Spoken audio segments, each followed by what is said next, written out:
Welcome to The Explainer. Today, we're digging into a choice that honestly shapes every single one of our lives. It's the pain of discipline versus the pain of regret. So, which one is it going to be? Let's just dive right in. No fluff.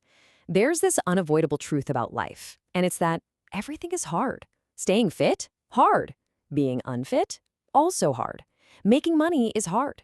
Being broke is hard. You see the pattern? The real game isn't about avoiding the hard stuff. It's about choosing your hard. So which pain are you going to choose?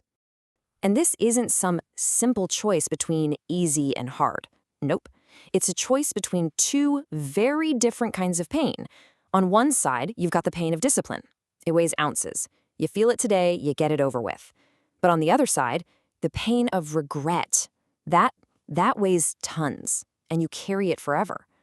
One's a choice you make, the other is a consequence you live with. Okay, so let's say you pick discipline. What does that actually mean? What is the real, honest-to-God price of greatness? Well, the first thing you have to understand is that the price is sacrifice. It's not optional. It's not a negotiation. Just like the quote says, if you want anything worthwhile, you have to give something up for it. Period. And we're not talking about small things, like skipping dessert. No, this is about a full-on transformation. The price of becoming that person you dream of being, it's everything you are right now. Your comfortable routines, your go-to habits, all those excuses you lean on, they've got to go. You can actually break it down into 3 stages. First, you sacrifice your comfort zone, because let's face it, nothing great ever grows there. Then you sacrifice your excuses. Think of excuses as just permission slips you write to yourself to stay mediocre. And finally, and this is the big one, you have to sacrifice who you are today to make room for who you're going to be tomorrow. So if you're out here making all these sacrifices, what are you even fighting? To really stay on this path, you have to know your enemy. And I promise you, it's probably not what you think. This right here is a huge mental shift. The real enemy isn't some big, spectacular failure. It's the quiet, creeping, comfortable feeling of being average. It's just blending in. Waking up in 20 years and realizing you never really pushed, you just played it safe. That should scare you. And look at this definition of average. It's not just about being in the middle of the pack. It's called the quiet killer.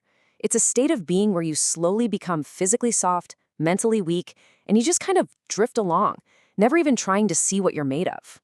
And it shows up in the smallest moments, doesn't it? Hitting snooze one more time, deciding to skip that workout, making another excuse. Every single one of those is a little vote you cast for an average life.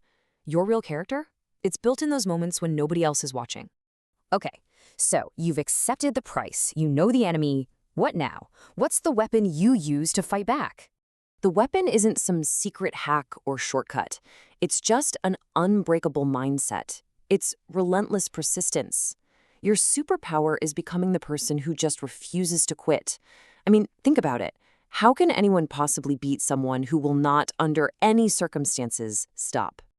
And that persistence, that grit, it only means something when it's backed up by action. Just look at this breakdown. Talk is cheap. It's easy. Anyone can say what they're going to do. But action? Action is expensive. It costs you. It's hard. Action is what separates a wish from a real commitment. You can't think your way to a better life. You have to work your way there. And this is the core of it all. Real progress isn't made under the bright lights with everyone cheering. It's forged in the dark, when you're alone, when you're tired, and nobody knows what you're doing.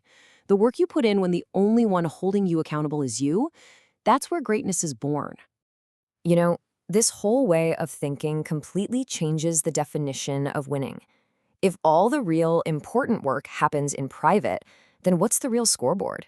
How do you know if you're actually winning? The ultimate way to measure your success has absolutely nothing to do with what other people think. Not the awards, not the money, not the followers. The only scoreboard that truly matters is the one inside your own head. It all comes down to a single, powerful question. Did you become someone that you are proud to be?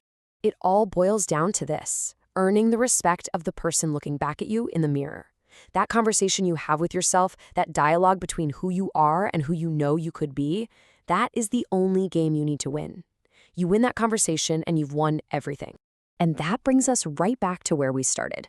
A price is coming, it's inevitable. You can't escape it. You will pay. So the only choice you really have is what you're paying for. Are you going to pay the ounces of discipline for a life of achievement and self-respect? Or are you going to pay the tons of regret for a life full of what-ifs? The choice is yours.